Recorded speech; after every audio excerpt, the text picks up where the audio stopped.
භූමිය නිෂ්පාදනය සඳහා යොදා ගනු ලබන සියලුම ස්වභාවික සම්පත්. ඊළඟ එක ශ්‍රමය මොකද්ද? කායික හා මානසික ප්‍රයත්නයන්. භූමිය සියලුම ස්වභාවික සම්පත් වෙද්දී ශ්‍රමය වෙන්නේ නිෂ්පාදනය සඳහා යොදා ගනු ලබන මොනවා නිෂ්පාදනයේද? භාණ්ඩ හා සේවා නිෂ්පාදනය. හරිද? භාණ්ඩ හා සේවා නිෂ්පාදනය සඳහා යොදා ගනු ලබන කායික සහ මානසික ප්‍රයත්නයන්. ව්‍යවසායකත්වය. ව්‍යවසායකත්වය කියන්නේ මොකද්ද? භාණ්ඩ හා සේවා නිෂ්පාදනය සඳහා යොදා ගනු ලබන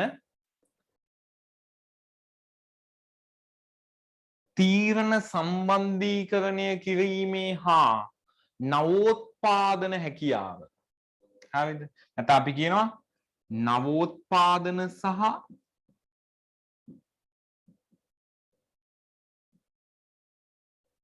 නිර්මාණශීලීත්වය තුලින්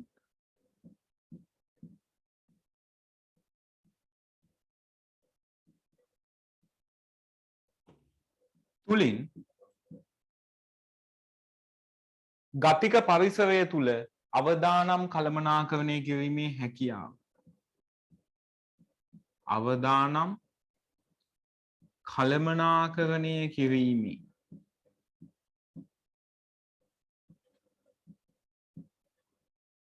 හැකියාව. ප්‍රාග්ධනය නිෂ්පාදනයේ භාණ්ඩ හා සේවා නිෂ්පාදනය සඳහා යොදා ගනු ලබන මිනිසා විසින් නිෂ්පාදිත සියලුම දෑ. මිනිසා විසින් නිෂ්පාදිත සියලුම දෑ. එහෙනම් නිෂ්පාදන සම්පත් කියන ටොපික් එක ඉතින් ඔය ටිකනේ ළමයි. ඕක හරි ලේසි. දැන් ඔය ටික තමයි විස්තරාත්මකව බෙදෙන්නේ.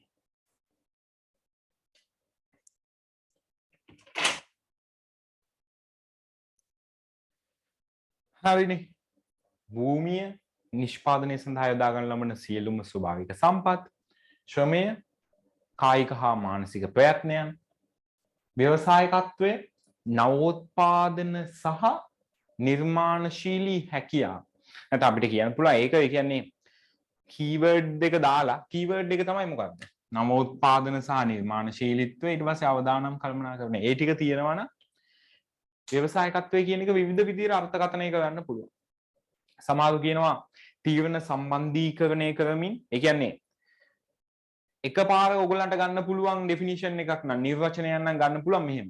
ඔයගලන්ට මතක තියාගන්න පුළුවන් නම් එච්චර නැත්තම් මේ වගේ කෙටියෙන් මතක තියාගත්තත් හරි. නැත්තම් පොඩ්ඩක් අපිට විස්තරාත්මකව කිව්වොත් තීරණ සම්බන්ධීකරණය කරමින්, නිෂ්පාදන සාධක සංචලනය කරමින්, නවෝත්පාදනයේ සහ අවදානම් දැරීමේ හැකියාව ව්‍යවසායකත්වයයි. මොකද්ද? එතනදී ඒක නිර්වචනය කරන්නේ ව්‍යවසායකත්වයේ සියලුම කාර්යයන් අතුරින්. හරිද? කාර්යයන් අංක 1 සම්පත් ඒකරාශී කරමින්, කාර්යයන් අංක 2 තීරණ ගනිමින්. සම්පත් ඒකරාශී කිරීම, නිෂ්පාදන සම්පත් ඒකරාශී කළා. නැත්නම් අපි කියන සංචලනය කරනවා, තීරණ ගන්නවා, සම්පත් සංචලනය, තීරණ ගැනීම. 3 නවෝත්පාදනය. 4 මොකක්ද? අවදානම් දැරීම. නවෝත්පාදනයක් තියෙනවා නම් ඒහා බැඳුණු එකක්. නිකන් අර නෑන ඉන්නවනම් මස්සිනා ඉන්නවා වගේ. දැන් ජාඩියට මූඩිය වගේ අපිට කියන්න පුළුවන් තව එකක් තමයි මොකද්ද? නවෝත්පාදනය තියෙනවා නම් අවදානමක් තියෙනවා. හරිද? නවෝත්පාදනය, අවදානම් දැරීම, සම්පත් සංචලනය කිරීම සහ තීරණ ගැනීම. ඕක තමයි ව්‍යවසායකත්වයේ නිර්වචනය කරන්න පුළුවන් තව විදියක්. හරිද? එක එක විදියට කියනවා. ගතික පරිසරයක් තුල තීරණ ගැනීමේ හැකියාව සහ නවෝත්පාදනය කියලා කියනවා. ඊට පස්සේ නවෝත්පාදන සහ නිර්මාණශීලීත්වයේ තුලින් අවදානම් කළමනාකරණය කිරීමේ හැකියාව කියනවා. නැත්තම් මේක කියනවා. කැමැති එකක් මතක තියාගන්න. මම ඉතින් ගොඩාක් ලොකුවට ඔයගලන්ට ලේසියෙන්ම මතක තියාගන්න නම් මේ කාර්යයන් හතර මතක තියාගත්තා නම් ඒත් ප්‍රශ්නයක් නැහැ. කාර්යයන් හතර මතක තියාගෙන ඒ තුලින් ඩෙෆිනිෂන් එක නිර්වචනය ගොඩනගන්න. ඒතකොට ඔයාට නිර්වචනයයි කාර්යයන් හතරයි දෙකම එකට මතක තියාගන්න පුළුවන්. හරිද? මම තහවුරු කරන්නේ ඒක. ඒක පොඩ්ඩක් දිග වැඩි කියලා හිතනවා නම් මේක. හරිද? ඒත් කාර්යයන් හතර මතක තියාගත්තා නම් ඒ ඇති. හරිද? ඊට පස්සේ ප්‍රාග්ධනය මිනිසා විසින් නිෂ්පාදිත සියලුම දේ. හරිද? ඊට පස්සේ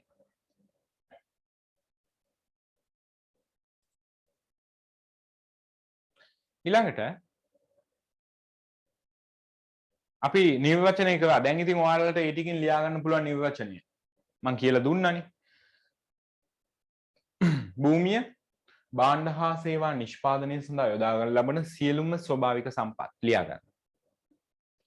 2 ශ්‍රමය භාණ්ඩ හා සේවා නිෂ්පාදනය සඳහා යොදා ගන්න ලබන සියලුම කායික හා මානසික ප්‍රයත්නයන්. ප්‍රාග්ධනය ඊළඟට ඔයගොල්ලන්ගේ තියෙන ප්‍රාග්ධනය භාණ්ඩ හා සේවා නිෂ්පාදනය සඳහා යොදා ගන්න ලබන මිනිසා විසින් නිෂ්පාදිත සියලුම දෑ හෝ සියලුම ආධාරකයන් කිව්වත් කමක් නැහැ. ඊට පස්සේ ව්‍යවසායකත්වය නිෂ්පාදන සාධක සංචලනය කරමින් ව්‍යාපාරික ලියගන්න මෙහෙම නිෂ්පාදන සාධක සංචලනය කරමින් ව්‍යාපාරික ප්‍රතිපත්තිමය තීරණ ගනිමින් සාධක සංචලනය කරමින් ව්‍යාපාරික ප්‍රතිපත්තිමය තීරණ ගනිමින් අවදානම් දැරීමේත් නැත්නම් එහෙම මුලින් ලියමු අපි නවෝත්පාදනයේත් අවදානම් දැරීමේ ක්‍රියාවලිය ව්‍යවසායකත්වයයි. ඒ කාර්යයන් හතරෙන් නිර්වචනය. හරිද? මොකද්ද පළවෙනි එක? නිෂ්පාදන සාධක සංචලනය කරමින් දෙවෙනි එක ව්‍යාපාරය පිළිබඳව ප්‍රතිපත්තිමය තීරණ ගනිමින් ඊට පස්සේ නිෂ්පාදන නැත්නම් නවෝත්පාදන ජනනය කිරීමේත් අවදානම් දැරීමේත් හතරවෙනි එක ක්‍රියාවලිය ව්‍යවසායකත්වයයි.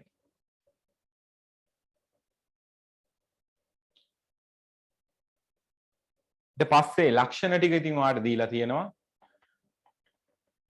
ලක්ෂණ ගන්න පුළුවන්.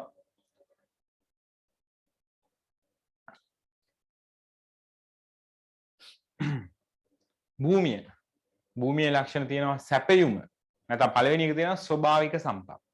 ඒක නම් ලක්ෂණයක් විදියට ගන්නත් පුළුවන්. හැබැයි ඊට වඩා පල්ලෙහා ටික වැදගත්. හරිද? සැපයුම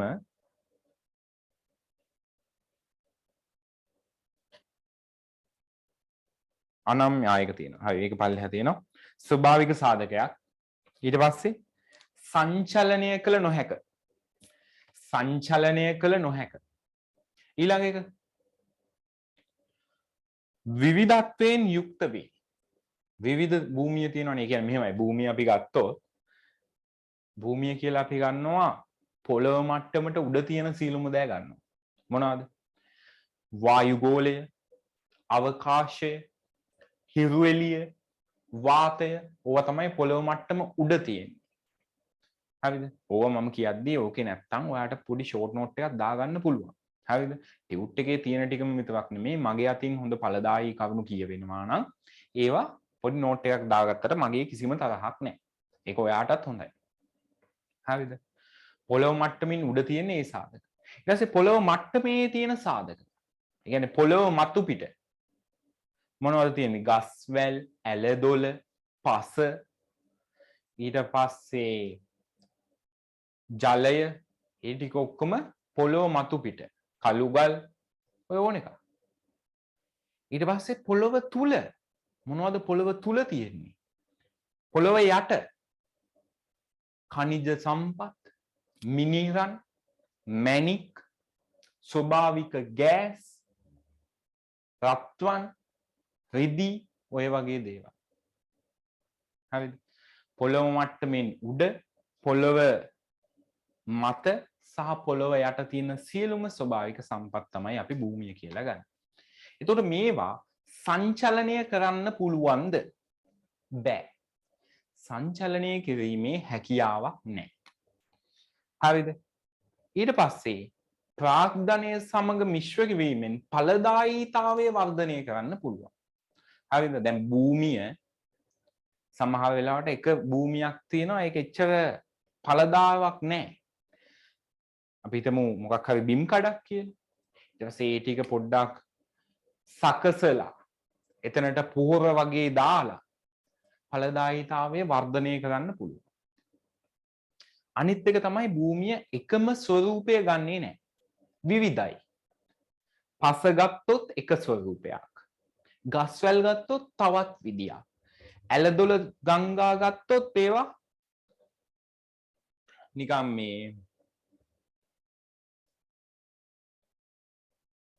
ගලාගෙන යන, ඒ කියන්නේ වතුර ස්වරූපයෙන් තියෙන. හරිද? ඒකට වාතය ගත්තොත් අල්ලන්නවත් බෑ. හරිද? ඔය වගේ අර පඨවි ආපෝ තේජෝ වායෝ කියලා ඔයගොල්ලෝ ඔය ධර්මයේදී අහලා තියෙන්නේ අන්න ඒ වගේ තමයි විවිධ ස්වරූපයන් තියෙනවා. හරිද? ඊට පස්සේ භූමියට කරන ගෙවන නැත්නම් භූමියට සිදු කරන ගෙවීම අපි හඳුන්වනවා බදු කුලිය කියලා. හරිද? ওই ටික තමයි ලක්ෂණ විදියට තියෙන්නේ. එතකොට මොනවද ලක්ෂණ තුනක් මතක තියාගන්න හතරක්.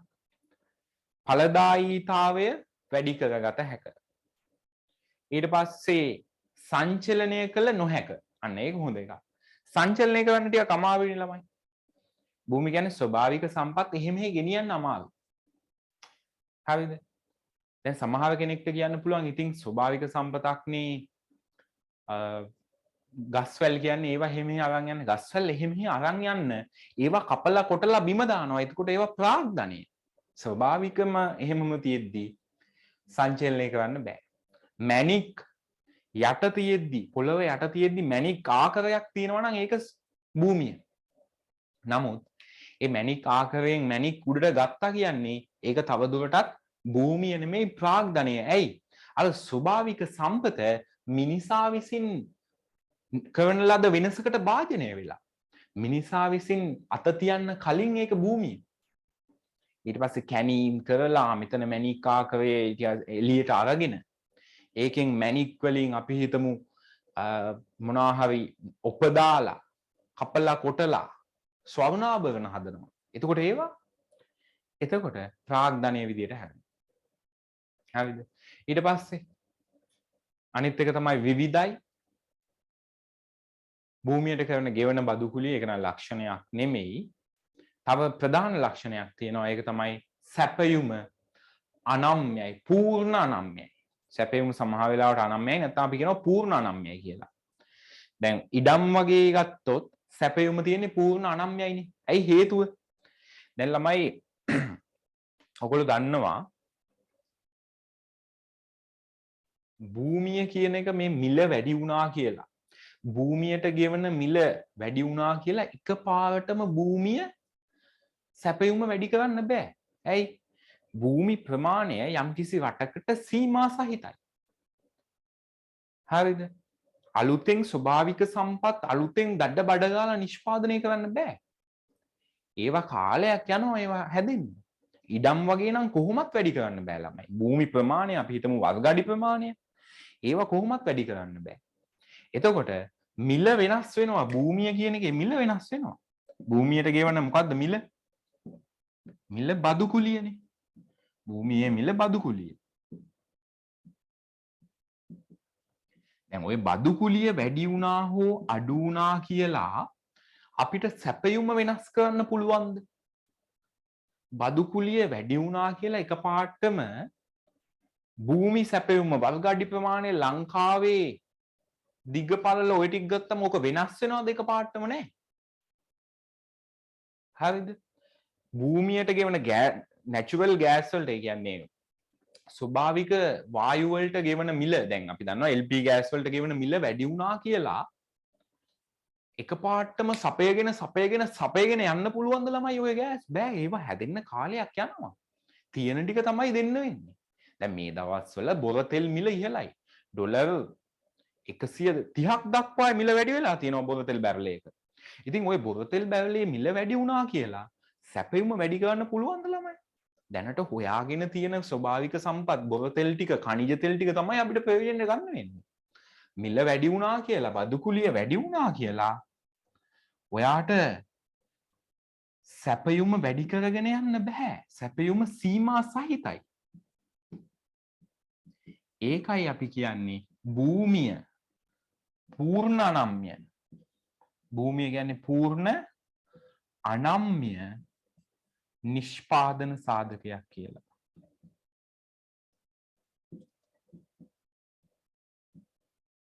එතකොට භූමියේ අපි ගත්තොත් මොකද අපි ඒක මෙහෙම ගමුකෝ භූමිය යනු පූර්ණ අනම්‍ය නිෂ්පාදන සාධකයකි.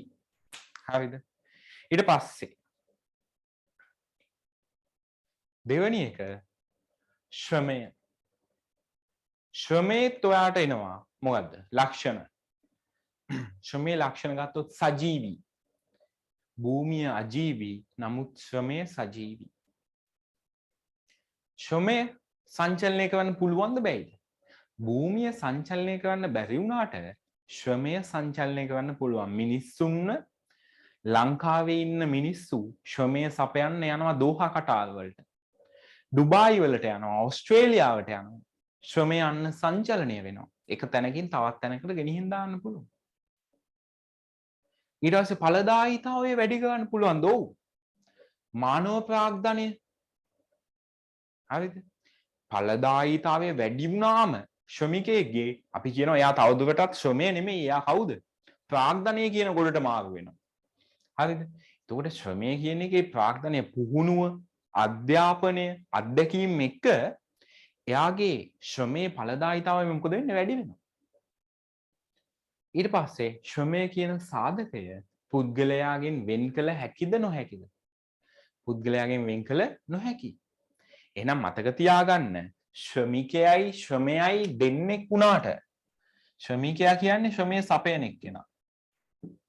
ශ්‍රමය කියන්නේ එයාගේ කායික හෝ මානසික ප්‍රයත්නය. හැබැයි මේ දෙකම බැඳී පවතිනවා වෙන් කරන්න විදියක් නැහැ. ශ්‍රමයයි ශ්‍රමිකයයි දෙන්නෙක් තමයි. නමුත් වෙන් කරන්න හැකියාවක් නැත. හරිද? ඊට පස්සේ ශ්‍රමය විවිධයි. අපි හිතමු පුද්ගලයන්ගේ ඵලදායීතාවයේ එකිනෙක අවස්ථාවල විවිධ වෙනවා. නිෂ්පාදන හැකියාව මායිම් වක්‍රය නිර්මාණය කරද්දී මූලයට අවතල. හරිද? මූලයට අවතල නිෂ්පාදන හැකියාව මායිම් වක්‍රය නිර්මාණය කරද්දී ඒක තමයි සත්‍ය සංකල්පය. ඒ කියන්නේ most realistic. يعني අනිත්‍ය ඒ කියන්නේ උපකල්පන අවම කරලා තියෙන්නේ මූලයට අවතල නිෂ්පාදන හැකියාව මායිම් වක්‍රය. ඒ කියන්නේ වැඩි වෙන ආවස්තික පිළිවෙල. ඇත්ත తত্ত্বය. ඒකෙදි අපි කියනවා ශ්‍රමයේ ඵලදායීතාව නැත්නම් නිෂ්පාදන සාධකවල ඵලදායීතාව විවිධයි. හරිද? එතකොට ශ්‍රමයත් ඵලදායීතාවය විවිධයි. ඊට පස්සේ ශ්‍රමයට කරන ශ්‍රමයේ මිල. ශ්‍රමයට ගෙවන මිල අපි මොකක් කියලා හඳුන්වන්නේ? ශ්‍රමයේ මිල හඳුන්වනවා. ශ්‍රමයේ මිල. වැටුප. ශ්‍රමයේ මිල මොකක්ද? වැටුප. හරිද? මම මේ හැමදේම බෝඩ් එකේ ලියන්නේ නැත්තේ ඔයාලගේ ටියුට් එකේ තියෙන නිසා. කවුරු හරි ළමයෙක් ටියුට් එක නැතුව මේ වීඩියෝ එක බලනවා නම් කරුණාකරලා ඒ ළමයා ඔය මම ඩිස්ක්‍රිප්ෂන් එකේ හරි නැත්තම් ඕගොල්ලන්ගේ ටෙලිග්‍රෑම් ගෲප් වල හරි ඔය ටියුට් තුනම දාලා තියෙනවා. මොකද ටියුට් තුනක් අපි කරනවා. එකක් රිවිෂන් ටියුට් එක, අනිත් එක පේපර්ස් MCQ වලටයි සෙකන්ඩ් පේපර්ස් වලටයි වෙන වෙන්නේ. ඔය තුනම බලන්න ඕනේ. හරිද? දැන් මෙතනදී නම් මේ අපි කරන්නේ රිවිෂන් ටියුට් එකේ පිටු අංක 10යි.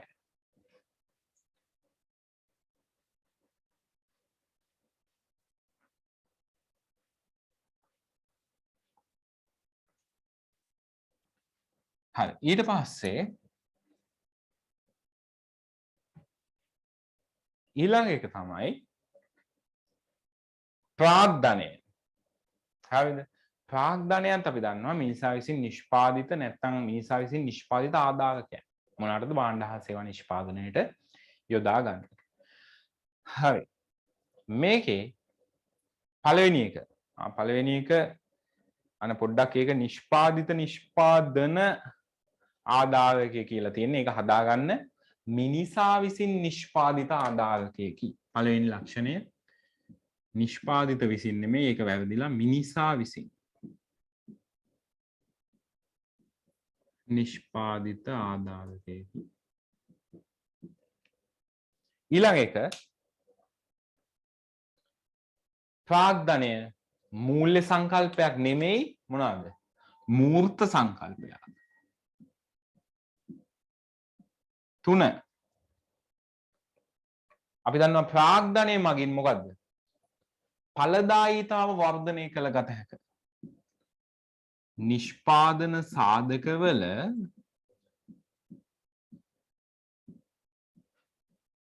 ඵලදායීතාවය අනෙකුත් නිෂ්පාදන සාධකවල ඵලදායීතාවය වර්ධනය කිරීමට උදව් වේ.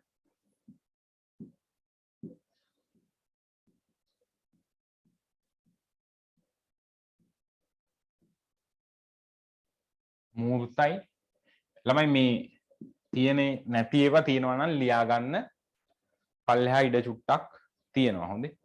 ඔය නිදසුන් යටින් හරි කමක් නැහැ ලියා ගන්න. ඊළඟ එක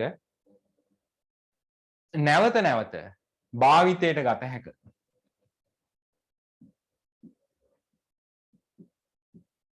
නැවත නැවත භාවිතා කරන්න පුළුවන්. පස්වෙනි එක අපිට දාන්න පුළුවන් භාවිතයත් සමග ෂය වී. භාවිතයත් සමග ෂය වී.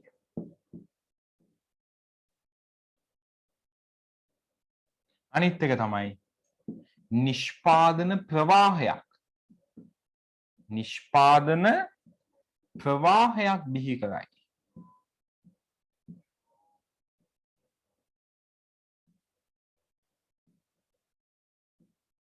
හරිද? භාවිතයත් සමග ෂය වේ කියන්නේ මොකද්ද? පාවිච්චි කරන්න ගෙවිලා යනවා. හරිද? පාවිච්චි කරන්න ගෙවෙනවා. භාවිතයත් සමග ෂය වේ. ඊළඟ එක නිෂ්පාදන ප්‍රවාහයක් බිහි කරයි. කියන්නේ අද නිෂ්පාදනය කරොත් ප්‍රාග්ධනය ටික නැති වෙලා යන්නේ නැහැ. හෙටත් පුළුවන්. ෂය වෙලා අවසන් වෙලා යනකම් නැත්තම් භාවිතයට ගන්න හැකි තත්ත්වයේ පවතිනකම් නිෂ්පාදනය කරන්න පුළුවන්. ඒකට අපි කියනවා නිෂ්පාදන ප්‍රවාහයක් බිහි කරයි. හරිද? අනිත් එක මූර්ත සංකල්පය කියලා අපි කිව්වා. එතනටම ලියා ගන්න තොග සංකල්පයකි. තොග සංකල්පයක්. ප්‍රාග්ධනය කියන්නේ මොන සංකල්පයක්ද? තොග සංකල්පයක්. හරිද? ඒ කියන්නේ මොකද්ද තොග සංකල්පයක් කියන්නේ? නිශ්චිත දිනකට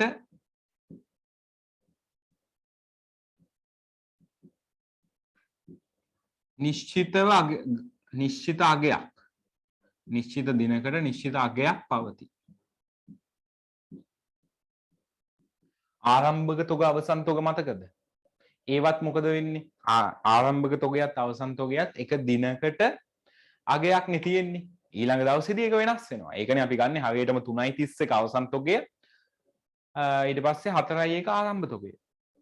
එතකොට ඒක 4.2 වෙද්දි වෙනස් වෙනවා. ඇයි? ගැනුම් විකුණුම් නිසා. මේකත් ආයෝජනය නිසා වෙනස් වෙනවා. ඒ නිසා නිශ්චිත දිනකට නිශ්චිත අගයක් පවතිනවා. ඒ හින්දා අපි කියනවා තොග සංකල්පය. හරිද? මේ අපි කිව්වේ ප්‍රාග්ධනය.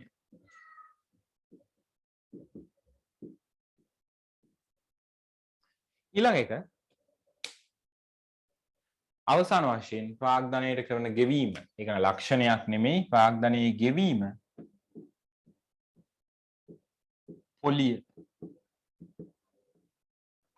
ප්‍රාග්ධනයට සිදු කරන ගෙවීම පොලිය කියලා තමයි අපි හඳුන්වන්නේ.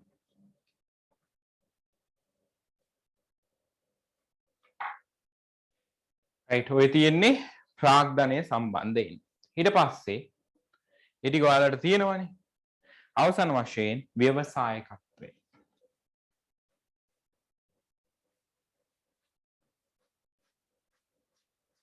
ව්‍යවසායකත්වයේ සම්බන්ධයෙන් කතා කරද්දී අපි දන්නවා ව්‍යවසායකත්වයේ ප්‍රධාන කාර්යයන් හතරක් තියෙනවා. ඒ කාර්යයන් හතර මම කලින් කිව්වා. මොකද්ද? නිෂ්පාදන සාධක සංචලනය කිරීම, නිෂ්පාදනය පිළිබඳව ප්‍රතිපත්තිමය තීරණ ගැනීම, ඊට පස්සේ නවෝත්පාදනය සහ අවදානම් දැරීම. ඔය හතර තමයි ප්‍රාග්ධනයේ කාර්යයන්. එතකොට ප්‍රාග්ධනයේ කාර්යයන් වෙනස්, ප්‍රාග්ධනයේ ලක්ෂණ වෙනස්. ප්‍රාග්ධනයේ ලක්ෂණ මොනවාද? sorry. ව්‍යවසායකත්වයේ අපි ඉන්නේ ව්‍යවසායකත්වයේ. ව්‍යවසායකත්වයේ කාර්යයන් වෙනස්, ව්‍යවසායකත්වයේ ලක්ෂණ වෙනස්. ව්‍යවසායකත්වයේ කාර්යයන් තමයි මම දැන් කිව්වේ. හතරක් තියෙනවා. ව්‍යවසායකත්වයේ ලක්ෂණ ආත්ම විශ්වාසය. ජොබ් එකෙන් අයින් වෙලා හොඳ ව්‍යවසායකයෙක් විදිහට කටයුතු කරන්න. ජොබ් එකක් කියන්නේ ශ්‍රමයනේ ළමයි. සමහර වෙලාවට ජොබ් එකයි ව්‍යවසායකත්වයේ දෙකම කරගෙන යනවා. ඒක ප්‍රශ්නයක් නෑ. නමුත් ව්‍යවසායකත්වයක් කරන්න ආත්ම විශ්වාසයක් තියෙන්න ඕනේ. හරිද? නැත්තම් යම්කිසි තමන් ගාව ඉතුරු කරගත්ත මුදලක් නැත්තම් බැංකු ණයක් ඒ වගේ දෙයක් ව්‍යාපාරයකට අවදානමකුත් එක්ක යොමු කරලා ඒ අවදානම දරන්නේ ඒ අවදානම කළමනාකරණය කරන්න පුද්ගලයෙකු සතු සුවිශේෂී හැකියාවක්. ඒක හැම පුද්ගලයෙක්ටම කරන්න බෑ. ඉතින් ඒකට පළවෙනි දේ තමයි පුද්ගලයෙක් මත ආත්ම විශ්වාසය තියෙන්න ඕනේ. හරිද? ඊට පස්සේ ආත්ම විශ්වාසය තිබ්බට මදි ඒ පුද්ගලයා සාර්ථක වෙන්න නම් නොපසුබස්නා උත්සාහය තියෙන්න ඕනේ. ඊට පස්සේ අභියෝග වලට සාර්ථකව මුහුණ දෙන්න හැකියාව තියෙන්න ඕනේ. හරිද? කැපවීම අත්‍යවශ්‍යයි. ඊට පස්සේ අනාගතය පිළිබඳව පැහැදිලි දැක්මක් පැවතිය යුතුයි. ඒ වගේම නොකඩවා අඛණ්ඩව දිගටම පවත්වාගෙන යන නවෝත්පාදන නිර්මාණශීලී හැකියාවක් පැවතිය යුතුයි. මොකද නවෝත්පාදනය නැවැත්වුවද ගමන් තරඟකාරීත්වය වර්ධනය වෙලා නිෂ්පාදනය අඩාල වෙන්න පුළුවන්. හරිද? ඒ හින්දා ඒ ටික තමයි ලක්ෂණ. අවසාන වශයෙන් ව්‍යවසායකත්වයට කරන ගෙවීම අපි කියන්නේ මොකද්ද? ප්‍රාමාණික ලාභය. ඒක මම හිතන්නේ දීලා නැහැ. එතනින් ලියා ගන්න. එතන පොඩි ඉඩක් තියෙනවා. ව්‍යවසායකත්වයට කරන ගෙවීම ප්‍රාමාණික ලාභය. ලාභය කියලාත් ඔක අඳුන්වනවා. ඒ වුණාට හරියටම කිව්වොත් අවම ගෙවීම හරි. මෙහෙමයි. ව්‍යවසායකත්වයට කරන ගෙවීම ලාභය.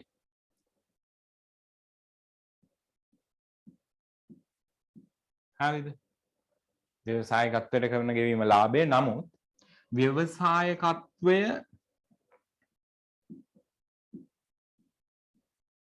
යම්කිසි නිෂ්පාදන සාධකයක රඳවා තබා ගැනීම සඳහා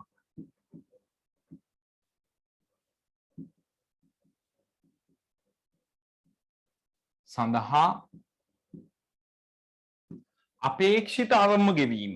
අපේක්ෂිත අවම වටිනාකමට අපි කියනවා මොකද්ද? අපි ඒකට කියන්නේ ප්‍රාමාණික ලාභය. ඒවා ලියා ගන්න ළමයි. ඒවා මෙහෙමයි. නෝට් එකේ හැම දෙයක්ම ඔය නෝට් එකේ තියෙන ස්ට්‍රක්චර් එකකට අනුව යම්කිසි වැඩපිළිවෙලකට අනුව හදපු එකක් නේ. දැන් මට සමහර වෙලාවට මතක් වෙනවා ඕකේ නැති ඒවා. එතකොට ඒවා ඔයගොල්ලෝ ලියාගත යුතුයි. ඒවා නැහැ කියලා ඔහේ ස්කිප් කරන්න එපා. කොහේ හරි අස්සක මුල්ලක බෝඩ් එකකින් යට උඩ වෙන පොතක කොහේ හරි කමක් නැහැ. ලියා ගන්න ඕනේ. හරිද? ව්‍යවසායකත්වයේ ඒ කියන්නේ ගෙවීමක් නෙමෙයි. ඒක ඇත්තටම කිව්වොත් ඉපයීමක්. ඉපයීම ලාභය. ඉපයීම ලාභය ව්‍යවසායකත්ව නිෂ්පාදන සාධකයක සඳහා තබා ගැනීම සඳහා. ඒ කියන්නේ නිෂ්පාදන ක්‍රියාවලියක සාධකයක නෙමෙයි. නිෂ්පාදන ක්‍රියාවලියක අඳවා තබා ගැනීම සඳහා අපේක්ෂිත අවම වටිනාකමට අපි කියනවා නම ප්‍රාමාණික ලාභය. හරි. ඊට පස්සේ නිෂ්පාදන සාධක ඒ ටික ඉවරයි. ඊට පස්සේ නිදසුන් තියෙනවා ඒ ටික ඔයාලා බලා ගන්න. භූමියේ සැපයුම අනම්‍ය වේ යයි යන්නෙන් අදහස් වන්නේ කුමක්ද කියලා අහන්න. හරිද? ඒ කියලා තියෙනවා ඒකේ උත්තරේ දීලා තියෙනවා මම ඒක කලින් පැහැදිලි කළා. භූමියේ සැපයුම අනම්‍ය වේ යයි යන්නෙන් අදහස් වන්නේ සැපයුම වෙනස් වෙන බවත් එසේ වෙනස් වන්නේ ඊතා සෙමින් බවත්. හරිද? එක්ක මං කිව්වේ එක්ක ගොඩක් වෙලාවට ඔක පූර්ණ නම්යයි. පූර්ණ අනම්යයි. මොනවාද උදාහරණයක් විදිහට ඛනිජ තෙල් වගේ දේවල් ආපහු වැඩෙන්න මිලියන ගාණක් යනවනේ. ඉතින් අපි ජීවත් වෙලා ඉන්න කාලයක් පුරාට ආපහු ඛනිජ තෙල් බිහි වෙන්නේ නැහැ. දැන් තියෙන ටික පමණයි. තියෙන ටික වුණායින් පස්සේ නෑ. ඒකනේ අපි දැන් වෙන වෙන පුනර්ජනනීය බලශක්ති වලට මාරු වෙන්නේ. දැන් ලංකාව විතරනේ තවමත් පුනර්ජනනීය බලශක්ති වලට මාරු වෙලා නැති රටක් විදිහට ඉන්නේ. අනිත් හැමෝම සෝලාර් පැනල් වලින් ඊට පස්සේ සුළං ශක්තිය, චාලක ශක්තිය ඔය වගේ විවිධ ආකාරයන්ගෙන් අනිත් හැම රටක්ම තමන්ගේ ශක්ති ප්‍රබලයන් ක්‍රියාත්මක කරනවා. තමන්ගේ බල ශක්තිය විදිහට විවිධ ශක්තියින් පුනර්ජනනය කළ හැකි ශක්තියින් යොදා ගනිද්දී තවමත් ශ්‍රී ලංකාව වගේ රටවල් ගල් අඟුරු සහ ඩීසල් වැනි ප්‍රතිස්ථාපනය කළ නොහැකි සම්පත් මත යැපෙනවා. එතකොට මේ පූර්ණ අනම්‍යයි කියලා කියන්නේ ඛනිජ තෙල් ඊට පස්සේ අපි ගන්නවා තව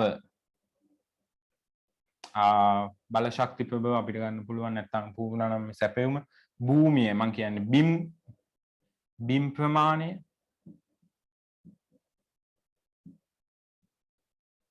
ඊට පස්සේ අපි ගත්තොත් ස්වභාවික ගෑස් ඔය වගේ වට තියෙන්නේ ළමයි පූර්ණ අනම්‍ය සැපයුම. හරිද? ඔය වගේ දේවල් වලට තියෙන්නේ පූර්ණ අනම්‍ය සැපයුම. හැබැයි ඉතින් ගස්වැල් මත්ස්‍ය සම්පත මතක තියාගන්න මත්ස්‍ය සම්පත මොකේද මූදේ හරි ගඟේ හරි ඉඳිද්දී ඒක භූමිය. නමුත් නිෂ්පාදනය සඳහා ඒක යොදාගත්තයින් පස්සේ ඒක අපි නිෂ්පාදනයට යොදා ගන්නවා නම් අපි එකෙන් සැමන්ටින් හදනවා නම් ඒ මාළු සැමන්ටින් බවට පරිවර්තනය කරද්දී මතක තියාගන්න ඒ මාළුවා වැටෙන්නේ ප්‍රාග්ධනයට. හරිද? මාළුවා වැටෙන්නේ ප්‍රාග්ධනයට. ඇයි? ඒකට හේතුව තමයි භාණ්ඩ හා සේවා නිෂ්පාදනය සඳහා යොදා ගනු ලබන සියලුම සත්ව සම්පත අපි දාන්නේ මාළුවා ඉස්සගේ ඉඳන් අලි ඇතුන් දක්වා සියලුම සත්ව සම්පත ප්‍රාග්ධනය කියන එකට තමයි යටත් වෙන්නේ. ඒ හින්දා මාළුවා දාන්න එපා ස්වභාවික සම්පත් වලට. ඒකෙන්නේ නැහැ. ඊළඟ එක තමයි මේ දැන් ඔය මිරිදිය සම්පත, කරදිය සම්පත, මේ මොනවා හරි දේවල් ඊට පස්සේ අපි ගමු ගස්වැල්, මත්ස්‍ය සම්පත සහ තව අපිට ගන්න පුළුවන් වර්ධනය වෙන දේවල් වැසි ජලය නෑ ජලයත් අපිට වැඩි කරන්න බෑනේ ළමයි. ජලයත් සීමිතයිනේ. ඒකනේ අර පිරිමැස්මෙන් පාවිච්චි කරන්න කියන්නේ. ඒකට වැස්ස එකදී වැඩි වෙනවා. ඔව් ඒක ඇත්ත. ඒකට වැස්සක් කියන්නේ ජලය ඕවා වැඩි වෙන වේගය ඉතාමත් අඩුයි. ඒකට ඒ හින්දා අපි ඕවට කියනවා මොනවාද? අනම්‍ය සම්පත්. එතකොට සමහර ඒවා අනම්‍යයි, සමහර ඒවා පූර්ණ අනම්‍යයි. හේතුව ඇයි අහනවා එහෙම කියන්නේ? ඒකට හේතුව තමයි සැපයුමේ වෙනස් වීම එක්ක සමහර දේවල් වල නම් සැපයුම වෙනස් වෙන්නේ නැහැ. මේ භූමි ප්‍රමාණය ඊට පස්සේ ඛනිජ තෙල් ස්වභාවික ගෑස් ඒවයි සැපයුම වෙනස් වෙන්නේ නැහැ. ඒවයි සැපයුම එසේමයි. නමුත් මේ පහළ තියෙන ගස්වැල් මත්ස්‍ය සම්පත ජලය ඒවයි සැපයුම වෙනස් වෙනවා. නමුත් හරි හිමින් වෙනස් වෙන්නේ. එහෙනම් ඒක මම දීලා තියෙනවා මොකද්ද මින් අදහස් වන්නේ භූමියේ සැපයුම වෙනස් වෙන බවත් එසේ වෙනස් වන්නේ ඊට සෙමින් බවත්ය. නව සම්පත් සොයා ගැනීම ආදිය නිසා භූමියේ සැපයුම වැඩි වේ. වෙරළ ඛාදනය කඳු නායෑම ආදී හේතු නිසා භූමියේ සැපයුම අඩු වේ. අන්න අඩු වෙන්නත් පුළුවන්. හැබැයි මෙතන තව පොඩ්ඩක් ලියා ගන්න එතනින් ලියාගන්න මෙහෙම. භූමියට ගෙවන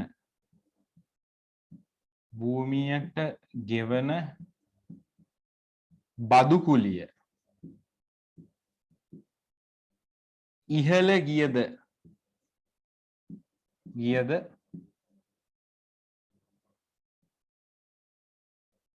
භූමිය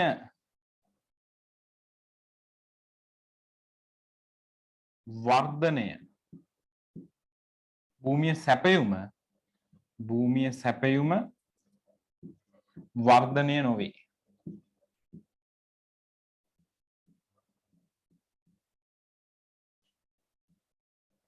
වර්ධනය වුවද එය සිදුවන්නේ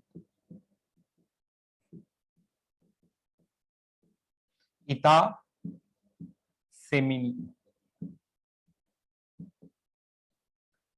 එබැවින් භූමිය අනම්‍ය සාධකයක් ලෙස නම් කරයි. අනම්‍ය හෝ මේකේ අහලා තියෙන සැපයුම අනම්‍යනේ. පූර්ණ අනම්‍ය නම් ඒකට ගලපලා ලියන්න. ඊළඟ එක අහනවා භූමි විභජනය යනු කුමක්ද? එහි භූමි විභජනය මේ ළමයි ඒක මාරු වෙන්න ඕනේ මොකක් විදියටද? අන්න එතන පොඩ්ඩක් හදාගන්න ආයෙක හරි. ඕගොල්ලෝ ටියුට් එකේ හරි ප්‍රශ්නයක් නැහැ. ශ්‍රම විභජනයනේ. හරි. මගේ වැරද්ද. ශ්‍රම විභජනය යනු කුමක්ද? එහි වාසි හා අවාසි මොනවාද? right. මොකක්ද ශ්‍රම විභජනය? එහෙනම් භූමිය ගැන අපි කතා කරලා ඉවරයි. දැන් අපි එනවා ශ්‍රමයට. ශ්‍රම විභජනය යනු කුමක්ද? වාසි අවාසි මොනවාද?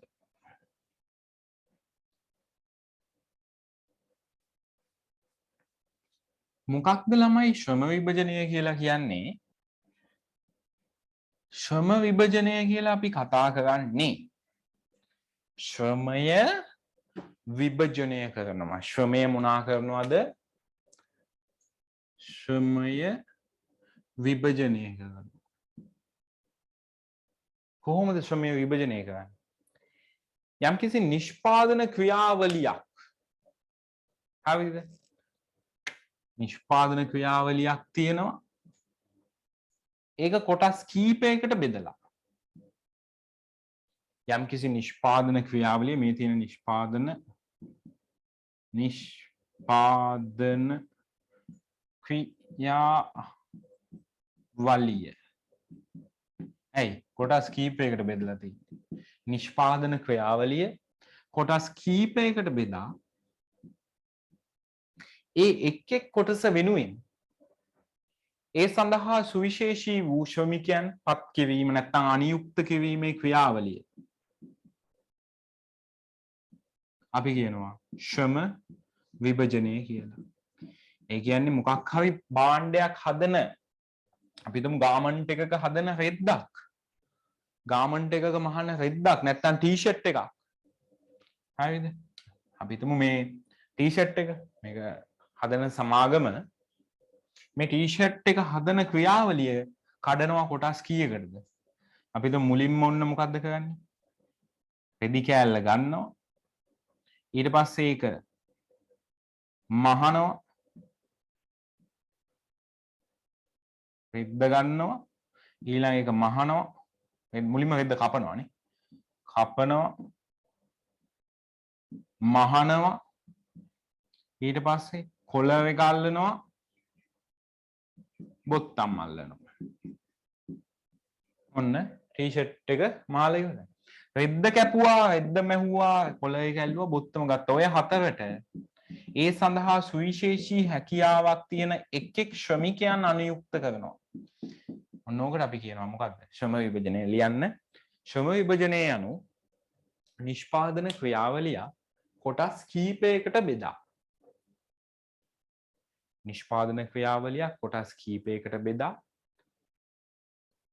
ඒ එක් කොටස වෙනුවෙන් ඒ එක් නැත්නම් කාර්ය වෙනුවෙන් නිෂ්පාදන ක්‍රියාවලිය කාර්යයන් කීපයකට බෙදා නැත්නම් කොටස් කීපයකට බෙදා ඒ එක් කාර්ය වෙනුවෙන් ඒ සඳහා හැකියාව ඇති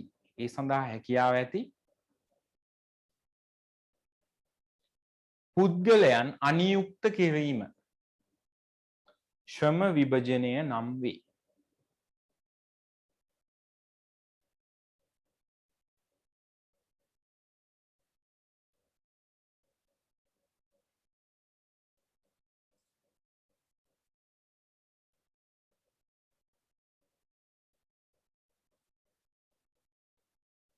හරිද? ඊට පස්සේ වාසිය අවාසිය යන මම ඕගොල්ලන්ට ඔය පොඩි රූපසටහනක් දාලා තියෙනවා. ඇඳුමක් මැසීමේ කාර්ය භාවය, රෙදි කැපීම, රෙදි මැසීම, බොත්තම් ඇල්ලීම. ඒකේ කොළ එක නෑ. හරිද? ඒක තමයි රැකියා නැත්නම් අපි දන්නවා මොකද්ද ශ්‍රම විභජනය කියන්නේ. හැබැයි මතක තියාගන්න මේ ශ්‍රම විභජනය නිසා ඇතිවෙන එක වාසියක් මොකද්ද? පළවෙනි වාසිය තමයි පුද්ගල විශේෂීකරණය. පුද්ගල විශේෂීකරණය.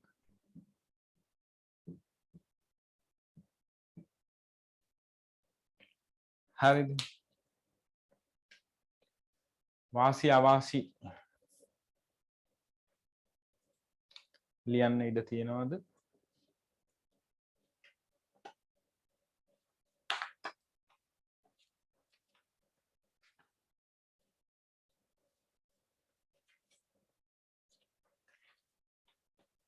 ඔව් පළවෙනි වාසිය ලියලා තියෙනවා. නිමවුම වර්ධනය වේ. ඒක නිමවුම කියලා විතරයි තියෙන්නේ. right ඒකේ තියෙන විදිහට පළවෙනි එක ගන්න නිමවුම වර්ධනය වේ. දෙවෙනි එක කාලය ඉතිරි වේ. තුන්වෙනි එක ඵලදායීතාවය වර්ධනය වේ. හතරවෙනි එක පිරිවැය අඩු වේ. පළවෙනි එක නිමවුම වර්ධනය වේ. දෙවෙනි එක කාලය ඉතිරි වේ. ඒක හරි. තුන්වෙනි එක ඵලදායීතාවය විතරයි තියෙන්නේ. ඒක ලියාගන්න ඵලදායීතාවය වර්ධනය වේ. හතරවෙනි එක ලියාගන්න පිරිවැය විතරයි තියෙන්නේ. පිරිවැය අඩු වේ. ඊළඟ එක නව්‍යතා බිහි වේ. හරිද? මෙහෙමනේ ළමයි විශේෂීකරණය නිසා ඔයාට ඒ පිළිබඳව මනා අවබෝධයක් ලැබෙනවානේ. ඒ පිළිබඳව මනා අවබෝධයක් ලැබුණම මොකද වෙන්නේ? ඔයා දන්නවා කෙටි ක්‍රම. ඔයාට නව ක්‍රම හොයාගන්න පුළුවන්. හරිද? ඒ එක නව්‍යතා වර්ගයක්. හරිද? කෙටි ක්‍රම හොයාගන්න පුළුවන්. නැත්තම් නව ක්‍රම එකම කාර්යය සිද්ධ කරන නව ක්‍රම හොයාගන්න පුළුවන්. නැත්තම් ඔයාට පුළුවන් අනිත් එක තමයි නව උපාංග හඳුන්වා දෙන්න. නව උපාංග හඳුන්වා දෙන්නත් පුළුවන්. ඔය දෙකටම අපි කියනවා මොකද්ද? නවෝත්පාද. අලුත් ශිල්ප ක්‍රමයක් වේවා, අලුත් උපාංගයක් වේවා. ඒක නව්‍යතාවය. ඕකටම අපිට ගන්න පුළුවන් තව එකක්. මොකද්ද? තව වාසියක් විදිහට අන්තිමට ගන්න පුළුවන් පුද්ගල විශේෂීකරණය. ඒ කියන්නේ එකම කාර්යයක ඒ පුද්ගලයා කාලයක් තිස්සේ අවුරුදු ගාණක් නියැලෙන නිසා ඒ පුද්ගලයාව ඒ කාර්ය සඳහා විශේෂීකරණය වෙනවා. හරිද? ඒකට අපි කියනවා පුද්ගල විශේෂීකරණය. ඒ පුද්ගලයෙක් කරන්න පුළුවන් හැම කාර්යයක්ම කරන්නේ නැතුව තමාට වඩාත් හොඳින් කළ හැකි එක් කාර්යයක පමණක් නිරත වීම. ඒක ලියා ගන්න ඕන නම් පුද්ගල විශේෂීකරණය කියන එක. පුද්ගලයෙකු විසින්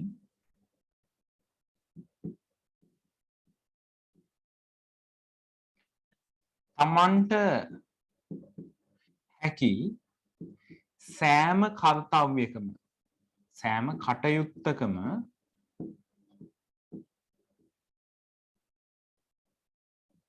නියැලෙන්නේ නැතිව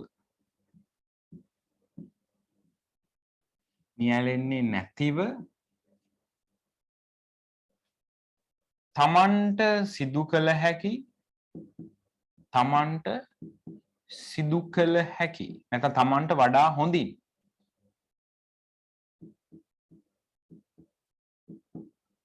සිදු කළ හැකි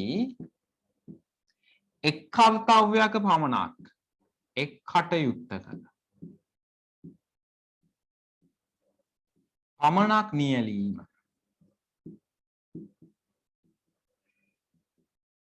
පුද්ගල විශේෂීකරණය නම් වේ. හරිද? පුද්ගල විශේෂීකරණය නම් වේ.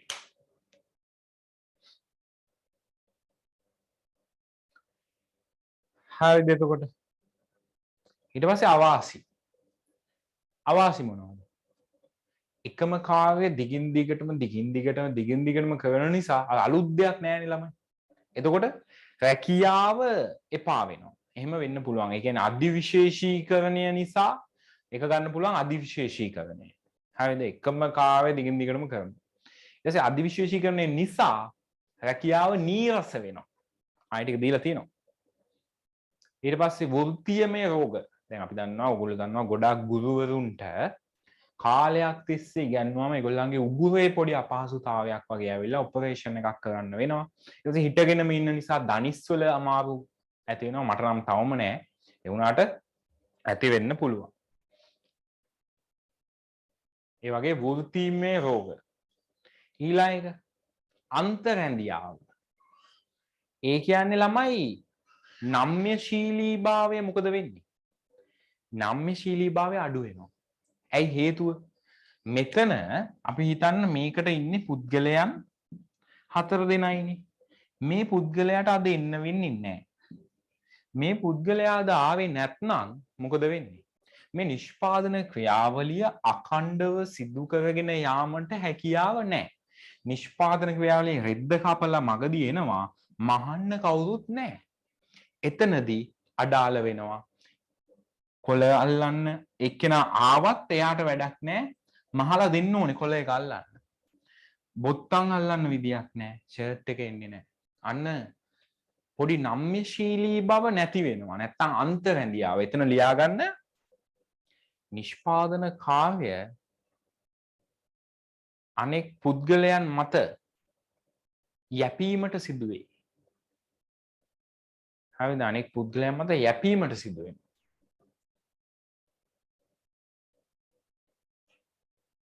නැත්තම් එතනින් ලියා ගන්න අනම්‍යශීලී දේ නම්‍යශීලී නෑ ඕන විදිහට මාරු කරන්න බෑ රෙදි කපන එක්කෙනෙක්ව ගෙනල්ලා රෙදි මහන තැනට දාන්න බෑ ඒ මිනිහා දන්නේ නැහැ ඒක කරන්න නම්‍යශීලී නෑ රෙදි මහන එක්කෙනා දන්නේ නැහැ කොළේක අල්ලන්නේ නැහැ කොළේක අල්ලන එක්කෙනා ආවේ නැත්තම් මෙහෙන් එක්කෙනෙක්ව ටක් ගාලා අරගෙන මෙහෙට දාන්න බෑ මෙහෙන් එක්කෙනෙක්ව මෙහෙට දාන්න බෑ රෙද්ද කපන එක්කෙනාට බොත්තම් අල්ලන්න දෙන්න බෑ එයා දන්නේ එයා විශේෂීකරණය වෙලා තියෙන්නේ මේ රෙද්ද කපන්න විතරයි බොත්තම් අල්ලන්න දන්නේ අන්න ප්‍රශ්න ඇති වෙනවා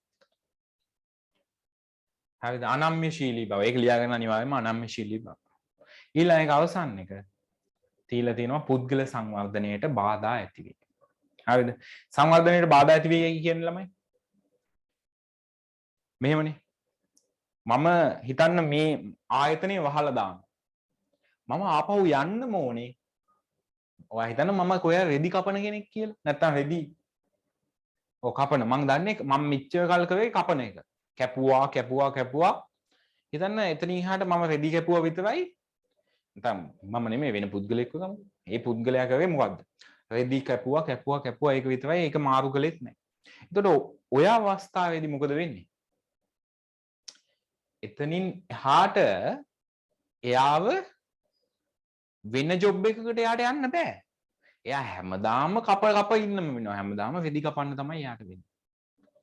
හරිද? ඒ හින්දා එයාට අලුතෙන් ස්කිල් එකක් එන්නේ නැහැ. අලුත් දෙයක් ලැබෙන්නේ නැහැ. අලුත් ඉඩ ප්‍රස්තාවක් මේ අලුත් දෙයකට යන්න හම්බෙන්නේ නැහැ. එයා පටු වෙනවා. එතකොට එයාගේ සංවර්ධනයට බාධා ඇති වෙනවා. එතන පල්ලෙහෙන් දීලා තියෙනවා නේද මම? කලින් තිඩ දීලා තිබ්බා කිසියම් කාර්යයක් කොටස් කර එමෙ එක් කොටස් සඳහා වෙන වෙනම සේවකයන් අනුයුක්ත කිරීම නැතිනම් නිෂ්පාදන ක්‍රියාවලිය තුල ශ්‍රමය විශේෂ ප්‍රාගුණ්‍ය කිරීම අපි හඳුන්වනවා මොකද්ද? ශ්‍රම විභජනය. එතනින් දාගන්න ශ්‍රම විභජනය ලෙස හැඳින්වේ. ඔක තියෙන්නේ අර ලක්ෂණ තිබ්බට පස්සේ. හරිද? වාසි අවාසි වලට පස්සේ. ඊට ශ්‍රම විභජනයේ යටතේ ශ්‍රමිකයා එකම කාර්යයක දිගින් දිගටම නියැලේ. එකම කාර්යයක දිගින් දිගටම නියැලේ. එම කාර්යය ඉක්මනින් පහසුවෙන් අඩු පිරිවැයකින්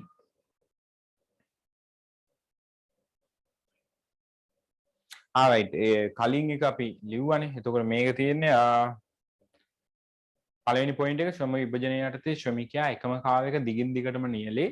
එම කාර්යය ඉක්මනින් පහසුවෙන් අඩු පියවැයකින් කිරීමට දක්ෂතාවය විශේෂීකරණය වේ. අන්න මම කිව්වා විශේෂීකරණය කියන එකට නිර්වචනිකුත්. ශ්‍රම විභජනයේ වර්ධනයට මුදල් උපකාරී වේ. එසේ වූයේ මුදල් හුවමාරුවේ අතරමැදියෙකු ලෙස කටයුතු කර නිෂ්පාදනය ප්‍රසාරණය කිරීමට ඉවහල් වූ නිසාය. නිෂ්පාදනයේ මහා පරිමාණ අතිරික්ත නිෂ්පාදන බිහිවීමට හේතු වේ. නිෂ්පාදන ඒ කියන්නේ ශ්‍රම විභජනයේ යටතේ නිෂ්පාදනය මහා පරිමාණ අතිරික්ත නිෂ්පාදන බිහිවීමට හේතු වේ. එමගින් නිෂ්පාදනය නැත්නම් ව්‍යාපාරය පුළුල් වේ. ඔන්න ඔතනින් මට ප්‍රධාන සංකල්පයක් වුණා මොකද්ද? ශ්‍රම විභජනයේ වර්ධනයට මුදල් උපකාරී වන්නේ කෙසේද කියලා අහුවොත්.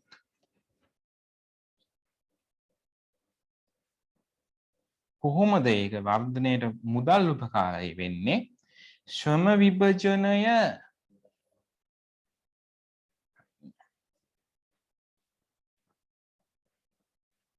මේ මුදල් ආපු නිසා. හරිද? ඔයා හිතන්නකෝ මෙහෙම. ඔයා හිතන්න ඔයාට රෙද්දක් මහලා විකුණන්න.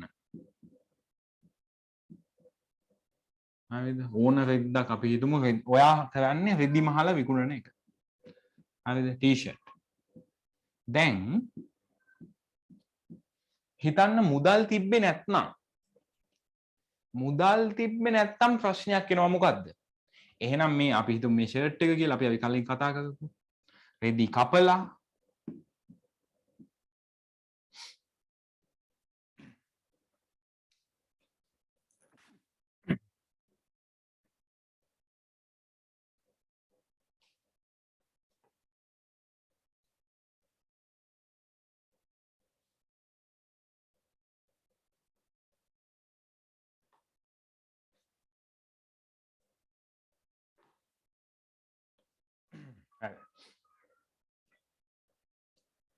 ඒ කියන්නේ රෙද්ද කපන එක ඊට පස්සේ මහන එක මැසීම කොළ වැල්ලීම බොත්තම් ඇල්ලීම ඔය හතරම මොනා කරන්න වෙනවද? එක්කෙනෙක්ට කරන්න වෙනවනේ. ඇයි ළමයි? දැන් මෙයාට ඕනේ වෙනත් දෙයක් ගන්න. අපි හිතමු මේ රෙද්දට හාල් කිලෝ 2ක් නැත්නම් හාල් කිලෝ 5ක් සහල් රෙදි නැත්නම් ෂර්ට් එකක් හාල් කිලෝ 5යි. එහෙනම් මෙයාට සිද්ධ වෙනවා මේ ෂර්ට් එක මෙයා තනියෙන් මහලා මෙයාට හාල් කිලෝ 5ක් ඕනේ නම්. හරිද? මෙයා ෂර්ට් එක තනියෙන් මහලා මොකද කරන්නේ? මෙයාට දීලා මෙන්න මෙයාගෙන් හාල් කිලෝ 5 ගන්නවා. ෂර්ට් එක මෙයාට දෙනවා හාල් කිලෝ 5 මෙයා ගන්නවා. හැබැයි ඔතනට ආව කවුද? මුදල්. ඔතනට මුදල් ආවයින් පස්සේ දැන් මෙයා ෂර්ට් එක මහන්නම අවශ්‍ය නෑ. ඒ කියන්නේ මෙයා මුළු ෂර්ට් එකම මෙයාට දෙන්න අවශ්‍ය නෑ හාල් ගන්න. ඇයි? මෙයාට පුළුවන් මුදල් ආවට පස්සේ එයා එක කාර්යයක නියැලෙනවා. රෙදි කපනවා විතරයි කියලා හිතමු. එයාට රෙදි කැපීම වෙනුවෙන් එයාට මොකද්ද වෙන්නේ? මුදල් වැටුපක්, මූල්‍ය වැටුපක් හම්බ වෙනවා. එහෙනම් එයාට මේ මූල්‍ය වැටුපෙන් දැන් ගිහිල්ලා ගන්න පුළුවන් හාල් කිලෝ 5. හරිද? ඔන්න ඕකයි තත්ත්වය. එතකොට ශ්‍රම විභජනය වැඩි වෙන්න හරිද? ශ්‍රම විභජනය වර්ධනය වෙන්න කවුද ආවේ? මුදල් ආවා. හරිද? ශ්‍රම විභජනය වර්ධනයට මුදල් උපකාරී වේ. එසේ වූයේ මුදල් හුවමාරුවේ අතරමැදියෙකු ලෙස කටයුතු කර නිෂ්පාදනය ප්‍රසාරණය කිරීමට ඉවහල් වූ නිසාය. ශ්‍රම විභජනය මහා පරිමාණ අතිරික්ත නිෂ්පාදන බිහිවීමට හේතු වේ. නැත්නම් විශේෂීකරණය. එතන දාන්න පුළුවන් විශේෂීකරණය. එතන නිෂ්පාදන මහා පරිමාණ අතිරික්ත නිෂ්පාදන කියලා තියෙන්නේ. එතන දාන්න ශ්‍රම විභජනයේ යටතේ නැත්නම් විශේෂීකරණයේ යටතේ සිදු කරන නිෂ්පාදනය මහා පරිමාණ අතිරික්ත නිෂ්පාදන බිහිවීමට හේතු වේ. එමගින් ව්‍යාපාරය පුළුල් වේ. හරිද? දැන් කවුරු හරි ඇහුවොත් ශ්‍රම විභජනයේ වර්ධනයට කොහොමද මුදල් උපකාරී වුණේ කියලා ඔයා කියන්න ඕනේ මුදල් අතරමැදි හුවමාරු මාධ්‍යයක් ලෙස පැමිණීම නිසා පුද්ගලයෙකුට සම්පූර්ණ කාර්ය තමන් විසින් සිදු කර භාණ්ඩ හුවමාරුවේ යෙදීම අවශ්‍ය නොවිය. එබැවින් එක පුද්ගලයෙකුට තමන්ගේ කාර්ය සිදු කර ඉන් මූල්‍ය වැටුපක් ලබාගෙන එම මූල්‍ය වැටුප මගින් තමන්ට අවශ්‍ය දෑ මිලදී ගැනීමට හැකියාව ලැබිණි.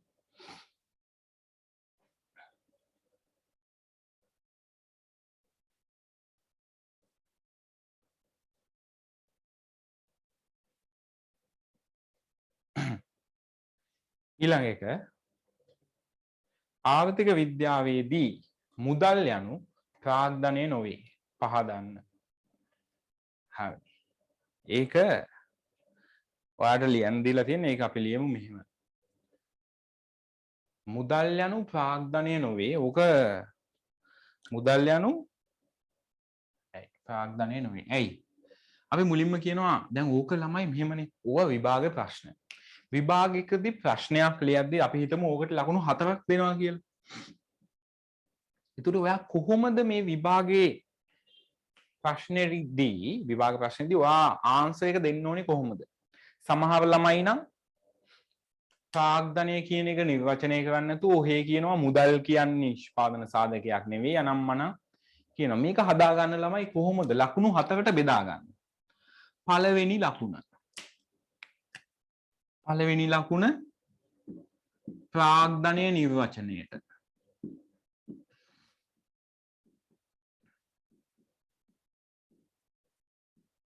ඔයා ලකුණු 4යි නම් මේ ප්‍රශ්නෙට උත්තරේ අඩුම තරමේ ඔයා ලකුණු 5ක් හෝ 6කට ලියන්න. ඒ කියන්නේ වැඩිපුර හැලී ගණන් නෙමෙයි වැඩිපුර එක පොයින්ට් එකක් දෙකක් ලියලා උත්තරේ සම්පූර්ණ කරන්න.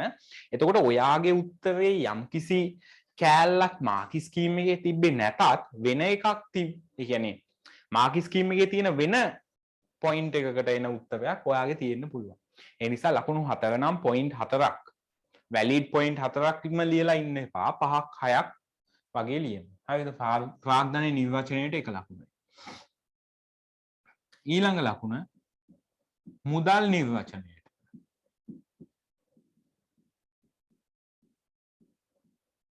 ඊළඟ ලකුණු 2 මුදල් ප්‍රාග්ධනය නොවන්නේ ඇයි?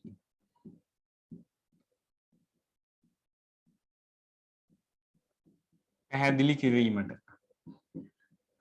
කිරීමට ලකුණු. හරිද? එහෙනම් ලියන්න. පළවෙනි එක ලියලා ඉමු අපි ප්‍රාග්ධනයේ නිර්වචනය. ප්‍රාග්ධනය යනු භාණ්ඩ හා සේවා නිෂ්පාදනය සඳහා මිනිසා විසින් යොදා ගන්නා නැත්නම් මිනිසා විසින් භාණ්ඩ හා සේවා නිෂ්පාදනයට යොදා ගන්නා මිනිසා විසින් නිෂ්පාදිත ආධාරකයන් වේ. හරිද? ඒක මන් දීලා තියෙනවනේ ඊට කලින්. භාණ්ඩ හා සේවා නිෂ්පාදනයට යොදා ගනු ලබන මිනිසා විසින් නිෂ්පාදිත ආධාරකයන් වේ. ඔන්න පළවෙනි ලකුණ හම්බුණා. ඊට පස්සේ මුදල් නිර්වචනය. මුදල් කියන්නේ මොකක්ද?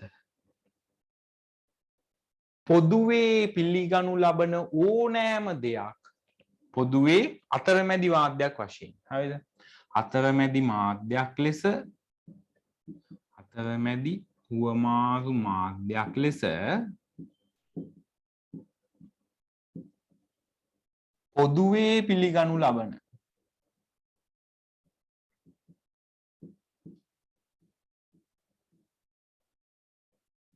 ඕනෑම දෙයක්. දැන් පොදුවේ පිළිගනු ලබන දෑ මුදල් නම් වේ.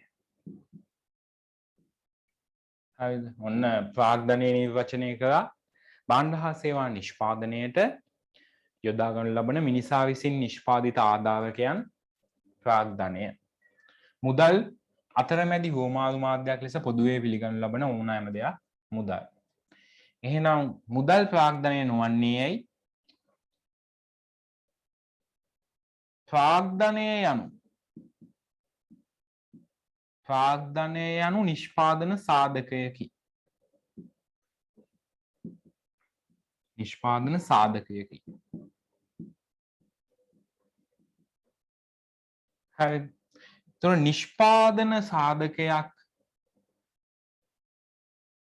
නිෂ්පාදන සාධකයක් මගින් නැත්නම්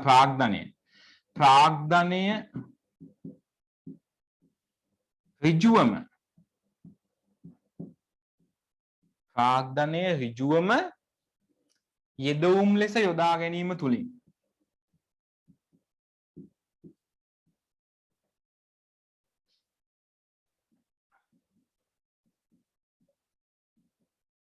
යොදා ගැනීම තුලින් මොකද්ද වෙන්නේ? නිමවුම් බිහි කිරීමට නිෂ්පාදන ක්‍රියාවලියක් හරහා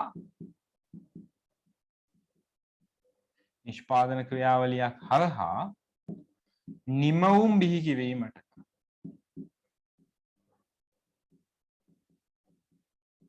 හැකියාව ලැබේ. හරිද? නමුත්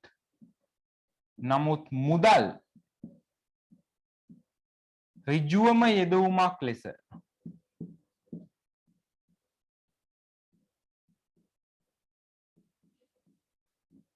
යොදා ගැනීම තුළින්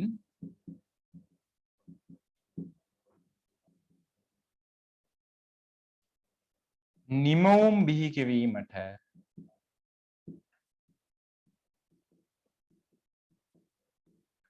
හැකියාවක් නොලැබේ.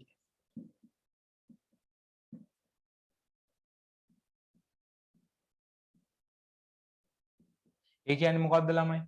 ප්‍රාග්ධනය යොදාගත්තම අපි මැෂින් එකක් නිෂ්පාදන සාධක කියන්නේ අපි කෙලින්ම නිෂ්පාදන සාධක ටික එකතු කළා. ප්‍රාග්ධනය, භූමිය, ශ්‍රමය, ව්‍යවසායගත ඔය හතර එකතු කළා.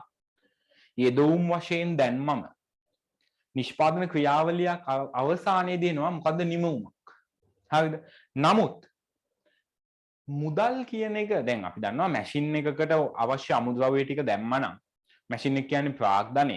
එතනින් එහා පැත්තට අපි හිතමු පිටි නැත්තම් බනිස් ඔය වගේ දේවල් එළියට එනවා. ඒක තමයි නිෂ්පාදන ක්‍රියාවලිය, යෙදවුම් නිමවුම් ක්‍රියාවලිය කියන්නේ. නමුත් මුදල් ඍජුවම අපිට නිෂ්පාදන සාධකයක් ලෙස යොදාගෙන නිමවුමක් බිහි කරන්න හැකියාවක් තියනවද? නැහැ.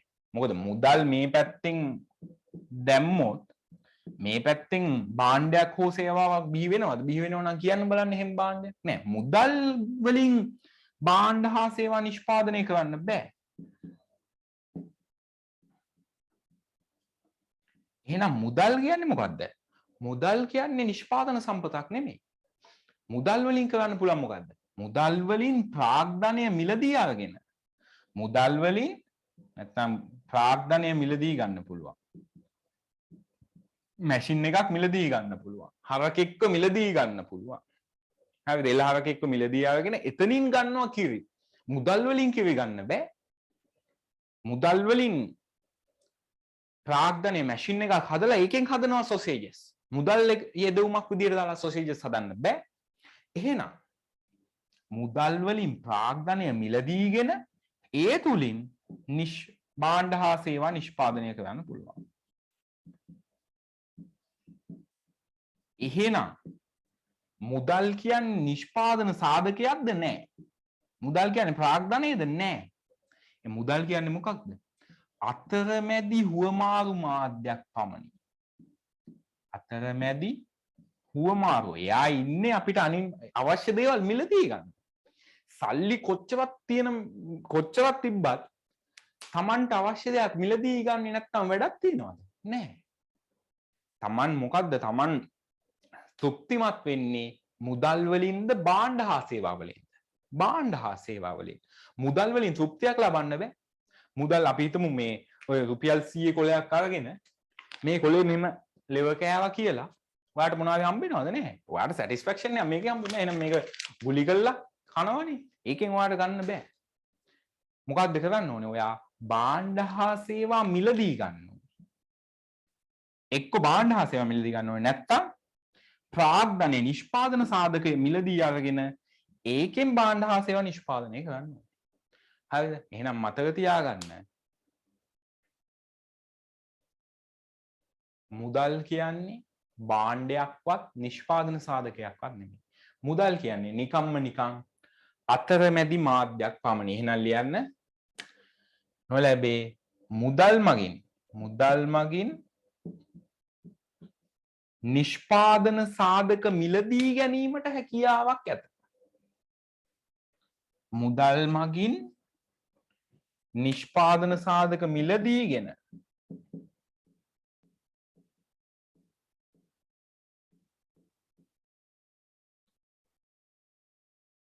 එතුලින්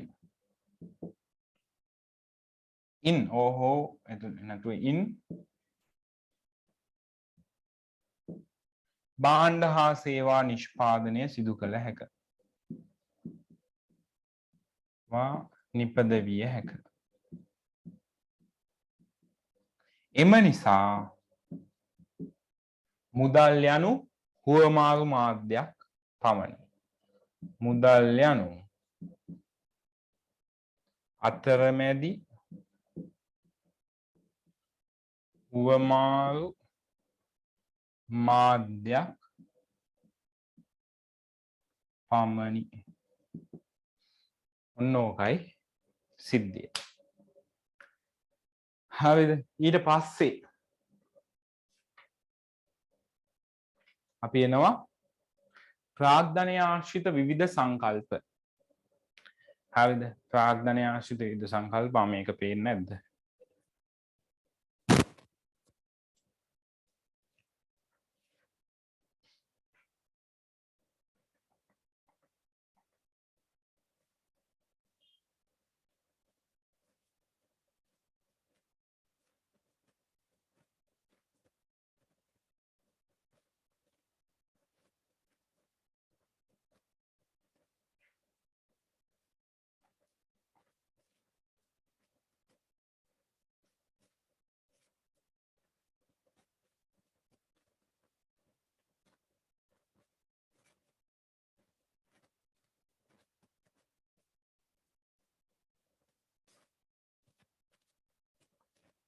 මේකේ තියෙනවා පොඩි ෂෝට් නෝට් එකක්.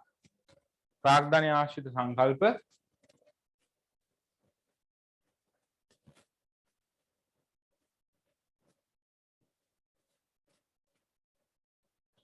හරිද? මේ ඕගොල්ලන්ට ඉඩ තියෙනවනේ කලින් රූල් ගහලා නැති වුණත් එතන පල්ලෙහාගේ ඉඩ තියෙනවා. ඒ හින්දා ලියා ගන්න පුළුවන්. ඊළඟ එක ප්‍රාග්ධනය ආශ්‍රිත සංකල්ප. පළවෙනි එක තියෙනවා භෞතික හෙවත් ස්ථාවර ප්‍රාග්ධනය. ඒ කියන්නේ අපි සාමාන්‍යයෙන් භාවිතා කරන වත්කම්. හරිද? කල් පවත්නා හා කල් නොපවත්නා. ඒ කියන්නේ කල් පවත්නා. හරිද? කල් පවත්නා ප්‍රාග්ධනය තමයි භෞතික ප්‍රාග්ධනය. ඔයගොල්ලෝ accounting වල ස්ථාවර ප්‍රාග්ධනය කියලා කියන්නේ ඔන්න ඔය භෞතික ප්‍රාග්ධන කොටසට. ඊට පස්සේ දෙවෙනි එක ස්වභාවික ප්‍රාග්ධනය. මේ ගැන ඔයගොල්ලෝ වැඩි හිතන්න එපා. මොකද ස්වභාවික ප්‍රාග්ධනය අපි භූමිය යටතේ කතා කරනවා. ඒ හින්දා ඇත්තටම ස්වභාවික ප්‍රාග්ධනය නිකන් ඕක මන් දැම්මට ඒ ගැන එච්චර හිතන්න එපා. ස්වභාවික ප්‍රාග්ධනය කැලල අදාළ නැහැ. ඒකට භූමිය ටික තමයි ඉන්නේ. ඒකට ඒක ප්‍රාග්ධනය යටතේ නෙමෙයි. භූමිය කියලා අපි ආර්ථික විද්‍යාවේදී වෙනම හඳුන්වනවා. ඒකට ඒක වෙනම.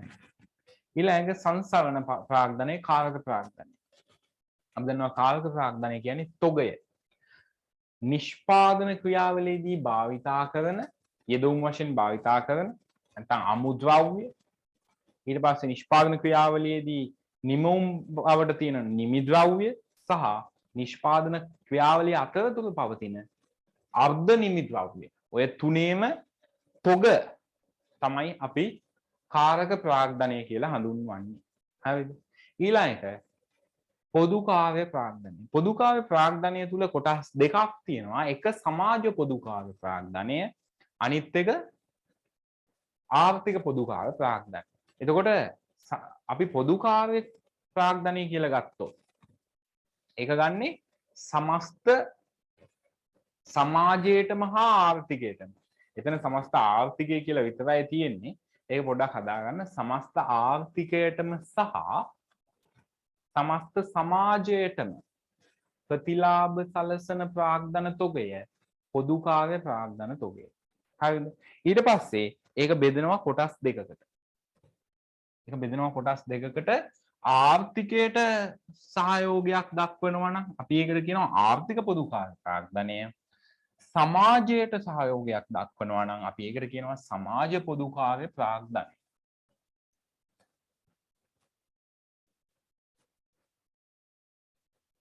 ආර්ථික පොදු කාර්ය ප්‍රාග්ධනය සමාජ පොදු කාර්ය ප්‍රාග්ධනය.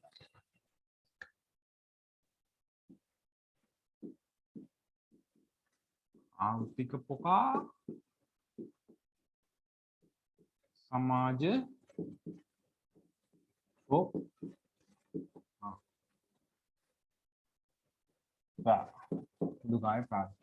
හරිද? ඒ කියන්නේ සමස්ත ආර්ථිකය කටයුතු වර්ධනය සඳහා ආර්ථික කටයුතු වර්ධනය සඳහා පාසුකම් සපයනවා නම් වරාය, ගුවන් තොටුපළ, ඊට පස්සේ අපි හිතමු තව විවිධ නල මාර්ග, එතනින් එහාට පාරවල්, අධිවේගී මාර්ග, ගුවන් පාලම් ආර්ථිකයටනේ ළමයි පහසුව එන්නේ. හරිද? මිනිසුන්ට භාණ්ඩ හා සේවා නිෂ්පාදනය කරන්න, අල්ලවි කරන්න, අමුද්‍රව්‍ය සපයා ගන්න. හරි ලේසි. වරායක් තියෙද්දි, ගුවන් තොටුපළක් තියෙද්දි, හයිවේ එකක් තියෙද්දි. ඊට පස්සේ හොඳ අපද්‍රව්‍ය කළමනාකරන පද්ධතියක් තියෙද්දි ලේසි. හරිද? දැස්සේ ඒකට තමයි ඒ ටික දෙන්නේ. ගුවන් තොටුපළ, වරාය, අපද්‍රව්‍ය කළමනාකරන පද්ධති,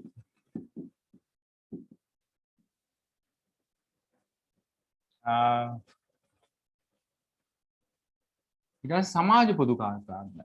සමාජ සංවර්ධනය උදෙසා පහසුව සපයන. හරිද? ඒ කියන්නේ මූලික සමාජීය අවශ්‍යතා සඳහා පහසුකම් සපයන. මොනවාද?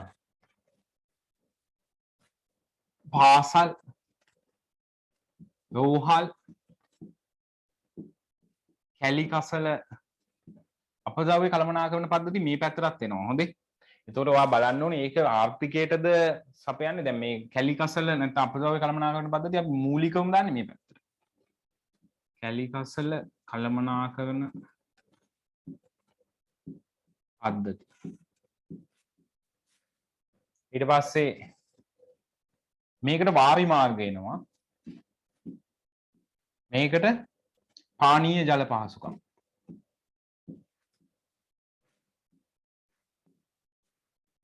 හරිද? ඔය වගේ මේ වාර්ගි මාර්ග කියන්නේ ළමයි නිෂ්පාදනය සඳහා ජල සැපයීම. මේ තියෙන්නේ පානීය ජල කියන්නේ පානීය සඳහා නැත්නම් විවිධ පිරිසිදු කිරීම කටයුතු සඳහා ජල සැපයීම. ඒතකොට ඔය වගේ විවිධ අවස්ථා තියෙනවා. හරිද? අපි ඕගොල්ලෝ මම දන්නවා පේපර් ක්ලාස් එකට අනිවාර්යෙන් එන්න. අපි පේපර් ක්ලාස් එකේදී තවත් මීට එහාට කියන්නේ ගොඩාක් ප්‍රායෝගික උදාහරණ ඇසුරෙන් කතා කරනවා මේ සංකල්ප සම්බන්ධව. ඊළඟ එක මානව ප්‍රාග්ධනය. මානව ප්‍රාග්ධනය කියන්නේ මොකද්ද ළමයි? ආයෝජනය තුලින් නිපුණත්වයට පත් වූ ශ්‍රමය. නැත්නම් තව එකක් කියනවා මොකද්ද? දැනුම, කුසලතා. මොන ලතාද? කුසලතා, අත්දැකීම, පුහුණුව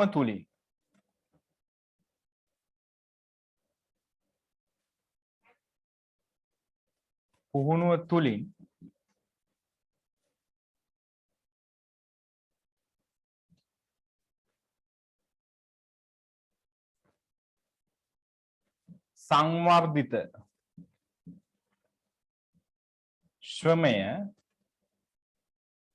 සංවර්ධිත ශ්‍රමය. ඒ කියන්නේ මෙහි ශ්‍රමිකයා ඉන්නවා.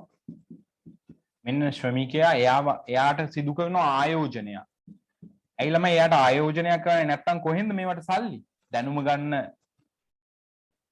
ආයෝජනය කරන්න ඕනේ, කුසලතා සංවර්ධනය කරන්න ඕනේ, අත්දැකීම්, පුහුණුව. ඕවා දෙන්න එයා තුල සිද්ධ කරන ආයෝජනය.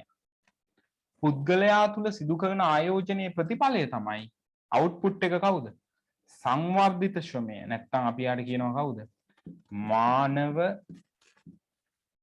ප්‍රාග්ධනය. මෙන්න ශ්‍රමිකයා මෙන්න එයා තුළ සිද්ධ කරන ආයෝජනය එයාගේ ප්‍රතිඵලයක් විදිහට එනවා මානව ප්‍රාග්ධනය. මානව ප්‍රාග්ධනය යනු පුද්ගලයා තුළ සිදු කරන ආයෝජනයේ ප්‍රතිඵලයකි. නැත්තම් දැනුම කුසලතා අත්දැකීම් සහ පුහුණුව තුළින් සංවර්ධිත තව වචනයක් කියනවා මොකද? සෞඛ්‍ය සම්පන්න ශ්‍රමය. නිකම්ම ඉඳලා වැඩක් නෑ මෙයා. මෙයාට දැනුම තිබ්බත් කොච්චර කුසලතා අත්දැකීම් කොච්චර සම්භාවයක් තිබ්බත් මෙයා සෞඛ්‍ය සම්පන්න වුණේ නැත්නම් එයාට වටිනාකමක් නැහැ.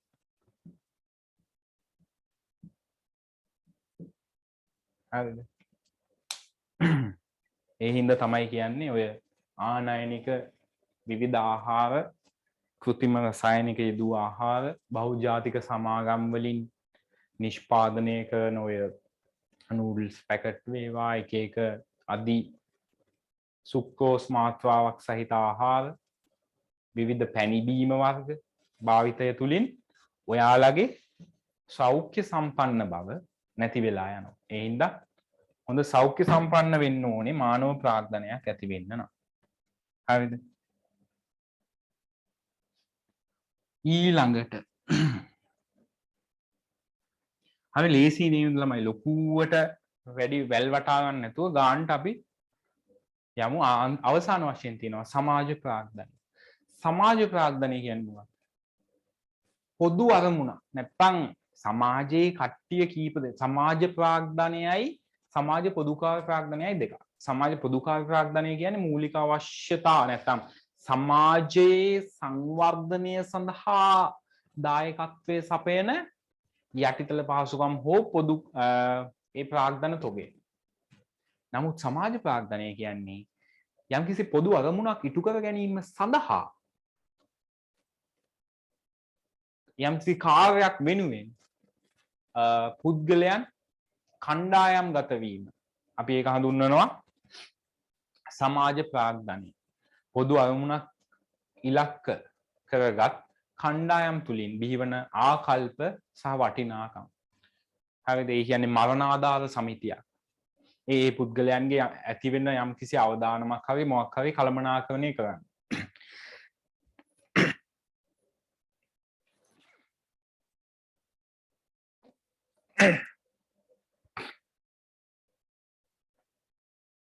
sorry.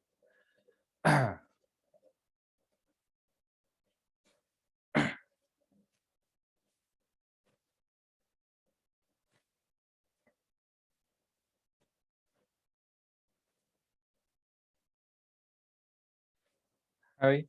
පුද්ගලයන්ගේ යම්කිසි අරමුණු ප්‍රමාණයක් ඉටු කරගන්න ඒ සඳහා ඉලක්කගත වූ කණ්ඩායමකට අපි කියනවා සමාජ ප්‍රාග්ධනය. ඔයගොල්ලන්ගේ ප්‍රදේශයේ පවතින මරණාධාර සමිතියක් නැත්නම් සුබ සාධක සංගමයක් නැත්නම් ඔය එක එක සමාජ සංවිධාන තියෙනවා. ඒ වගේ ලයන්ස් ක්ලබ් ඒ වගේ ඒවා තමයි අපි ගන්නෙ සමාජ ප්‍රාග්ධනය විදියට. හරිද? ඊළඟ එක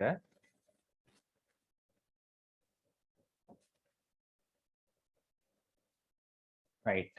ඉතුරුම් ආයෝජනය සහ ප්‍රාග්ධනය. මම හිතනවා අපි මේ කෑල්ලේ ඉඳන් ඊළඟ දවසේ කතා කළොත් හොඳයි. මොකද අපිට MCQ ටිකයි second paper එකයි කරන්න තියෙනවා. අපි ඒ ටිකට යමු ඉන්ටර්වල් එකකින් පස්සේ. දැනට ඕගොල්ලෝ මෙතනට වෙනකන් හොඳට පාඩම් කරලා ඉන්න. ඒතර අපිට ඊළඟ දවසේ පිටු අංක 13 ඉඳන් තමයි කරන්න තියෙන්නේ. හරිද? එහෙනම් අපි දැනට අදට මෙතනින් නවත්වමු. ඔයාලා බ්‍රේක් එකක් අරගෙන ඉන්න. අපි පේපර් එකට යමු. බලමු පේපර් එකේ කොච්චරක් දුරට අපිට කරන්න පුළුවන් වෙයිද කියලා.